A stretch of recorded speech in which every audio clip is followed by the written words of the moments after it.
"Wow!" exclaimed my wife as she dashed over to the window display. "Allie, what are you doing?" "We're going to be late for our dinner reservation," I said as I walked over to view what she was seeing. It was a large banner with bold lettering with the phrase, "Our most comfortable fashion line yet. Try our newest and most comfortable clothing line." I rolled my eyes, I grabbed her hand and said, "Let's go, we're going to be late." "We have just enough time for me to try on a few things," Al replied as she separated our hands and dashed over to the store. It wasn't long before I was sitting in the changing room helping her find the right sizes. As I looked down the hallway, I realized that I wasn't the only male that got pulled into this store. It seemed like a dozen or so men were sitting in the changing room. As I watched and listened, I heard various women eek and giggle in excitement as they talked about the new clothing line. I thought to myself, are these clothes really that different? It seemed that right when I asked myself that question, I quickly found myself in the checkout line whipping out my credit card. Companies that truly understand their ideal client make the most money. It's simple. As a company, you need to find a specific demographic who has a particular need. What caught my wife's attention was not the flashy lights and the well-dressed mannequin. It was the banner with the phrase, "Our most comfortable fashion line yet."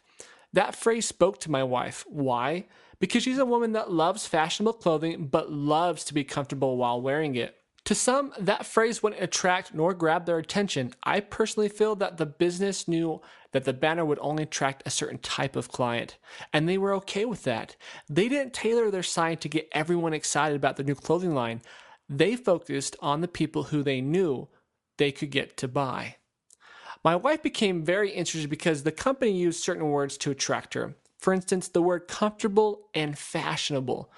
I'm sure if I asked my wife if she noticed a big difference between the one brand of clothing to another, she wouldn't be able to tell me the great difference. She wouldn't be able to tell me if there was a big difference in comfort. Though that might be the case, women were still crazy about the clothing. Why? Because the business stood for clothing that is fashionable and comfortable, and some particular women believe in that type of product.